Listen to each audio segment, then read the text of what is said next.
May 21st, 1982. San Carlos Water, East Falkland. The ramp of a landing craft drops into the shallows. Something rolls off. It is not a tank. It is not an armoured car. It is a squat, hunchbacked machine with a massive steel bucket mounted at its rear, and two men crammed into cupolas facing in opposite directions. Like a mechanical frog caught mid-leap, shell splinters rake the beach around it. Argentine Skyhawk jets scream low over the anchorage, hunting the troopships in the bay. Lance Corporal Kevin Bradley, of 59 Independent Commando Squadron, Royal Engineers, keeps moving. It looked wrong. It looked like a construction site had declared war on the Argentine Air Force. That machine would build the Harrier jet forward operating base that kept British air cover alive over the islands. It would rescue a bogged Harrier aircraft from the mud using nothing but its bucket. It would cross rivers under fire, dig fighting positions for Challenger tanks in the Saudi desert, clear the roads after one of the most devastating retreats of the 1990s, and decades after its retirement, it would still be going to war on a European battlefield that nobody expected it to reach. 141 were built for Britain. India took 100 more. Singapore took 30. And in November 2024, a design that entered service in 1978 was still moving Earth under fire. Its designation was the FV180 Combat Engineer Tractor. Its crews called it the Frog. It was the most capable armoured engineer vehicle Britain ever built.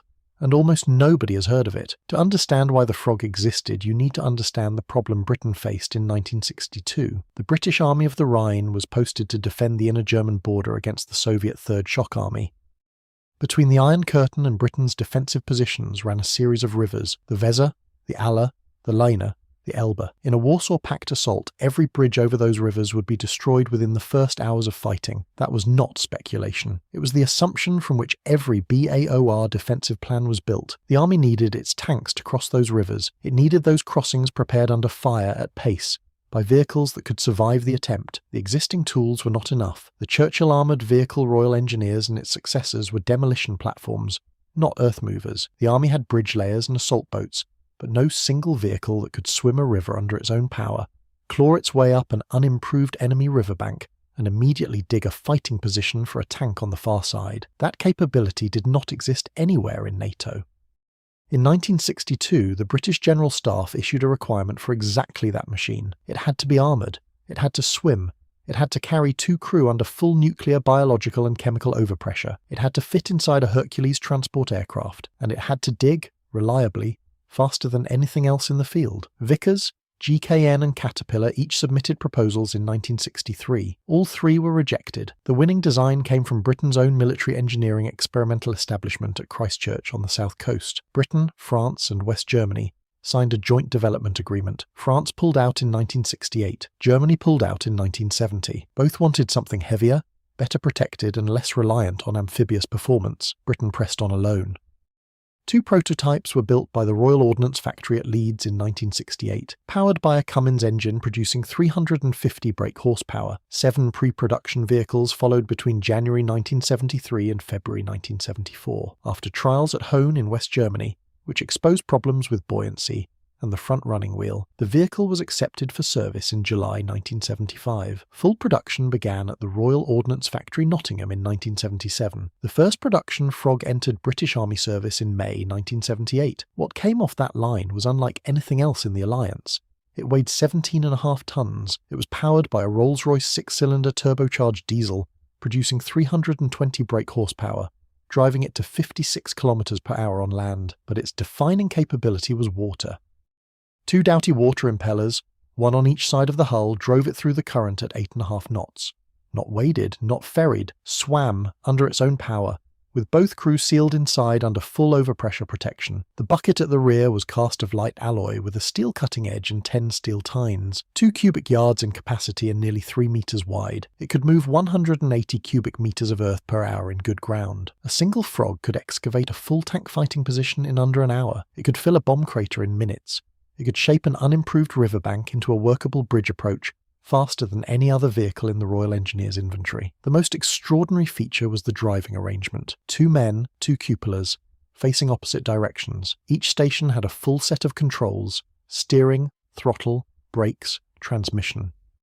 From the front station, the commander drove on the road, piloted the water jets in the river, and could fire the rocket-propelled anchor forward up to 100 meters To hook the far bank and winch the vehicle up slopes no other machine could negotiate alone. From the rear station, the same commander faced the bucket and operated the digging hydraulics, working the earth while the vehicle sat stationary, without reversing or repositioning. A single crew could arrive at a river, cross it, winch themselves ashore using the anchor, switch to the rear station, and be digging a tank scrape within minutes of clearing the water. No other vehicle in NATO could perform that sequence without external support. 8-ton winch, 100-metre hawser, rocket-propelled anchor, reversible dual control stations, full nuclear, biological and chemical overpressure, air transportable in a Hercules, and it could dig.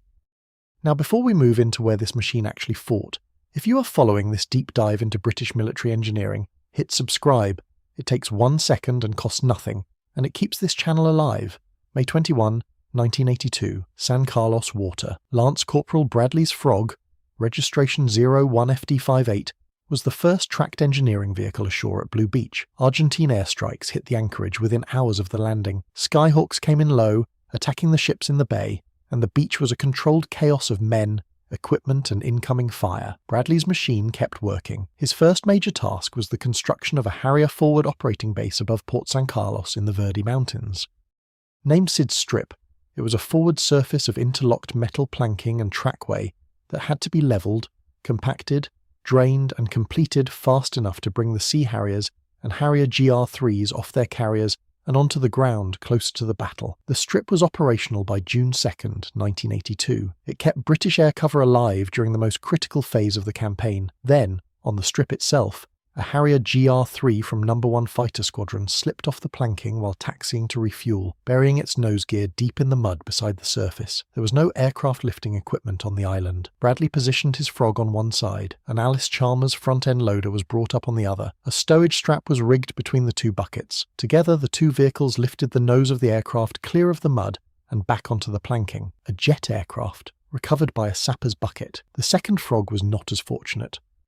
It struck a landmine at Estancia House, destroying its right drive sprocket and a length of track. With no spares on the island, the crew dismounted and fought the remainder of the campaign on foot. 01FD58 rolled into Stanley after the Argentine surrender with a Union flag draped across its engine deck. 2 years later, in September 1984, a very different kind of crisis demonstrated exactly what the Frog had been designed to do. Exercise Lionheart was the largest British military exercise since the Second World War. 131,000 personnel, 750 main battle tanks, and a full simulated crossing of the Weser near Hameln. During the exercise, a Royal Corps of Transport driver parked a fully laden diesel fuel tanker on the Weser bank, failed to apply the handbrake, and walked away to find his meal. In the dark, the tanker rolled silently backwards and into the fast-flowing river.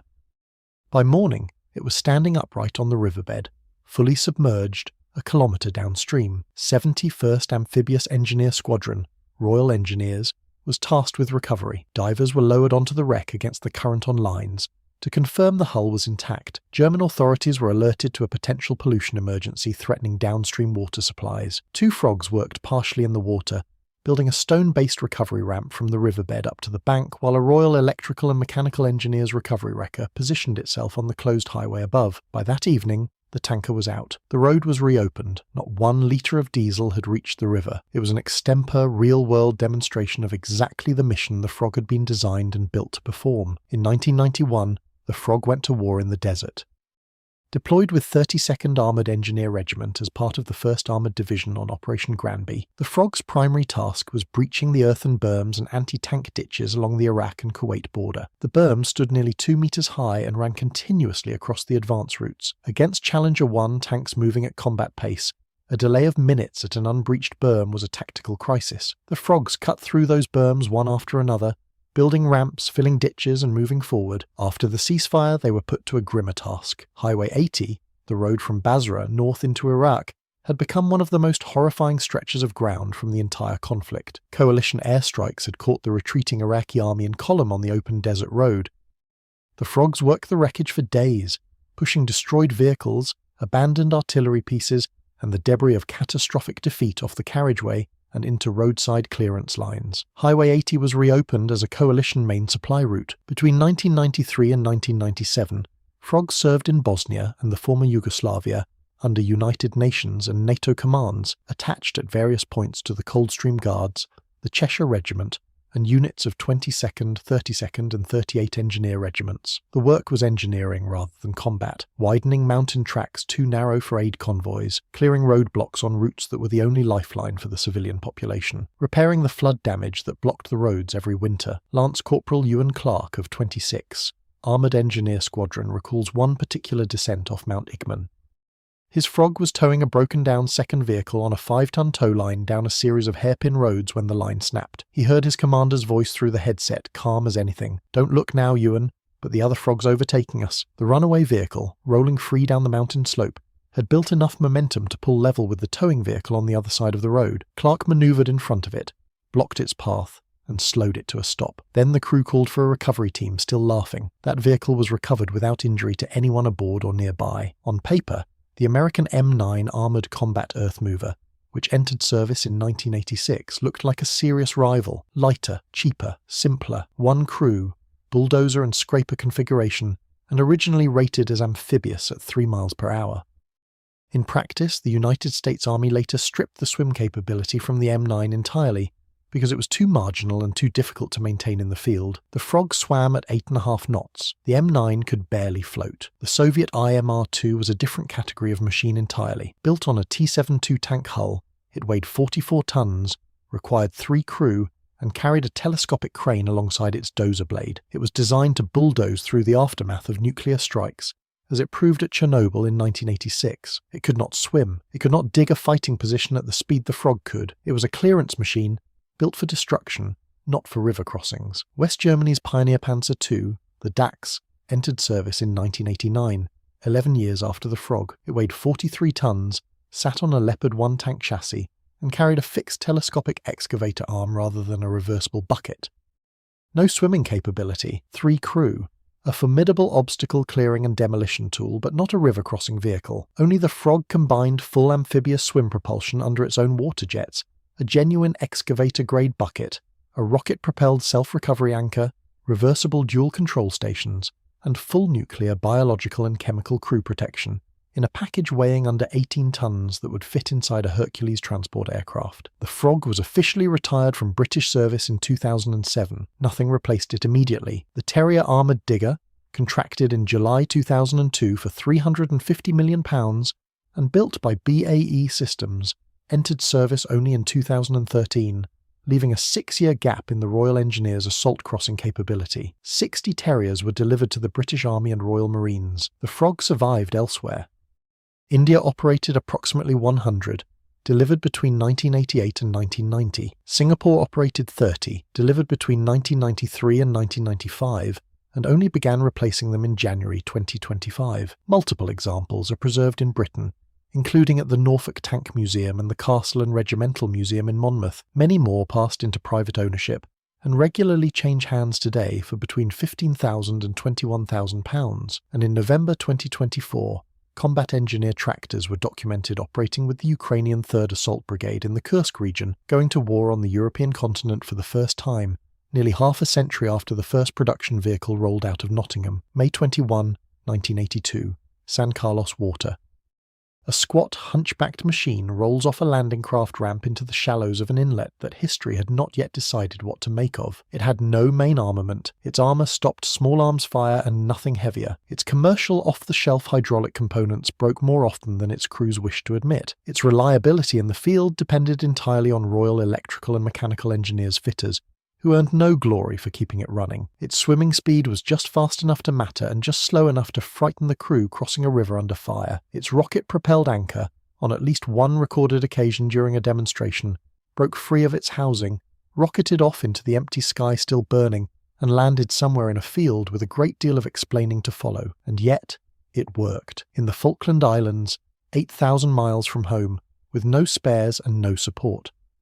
On the Weser in West Germany, pulling a submerged fuel tanker out of a fast-moving river in the dark, on Highway 80 in Iraq, clearing the aftermath of a catastrophic retreat from a road that an entire coalition needed open, in the mountains of Bosnia, keeping the roads passable for convoys carrying food and medicine to a starving population, in the deserts of Kuwait, cutting through the earthen walls that stood between British tanks and the advance. The Frog was not elegant, it was not fast, it was not cheap to maintain, It was British, and it worked when nothing else could. That is not luck. That is engineering built for the gap between what armies plan for and what wars actually demand.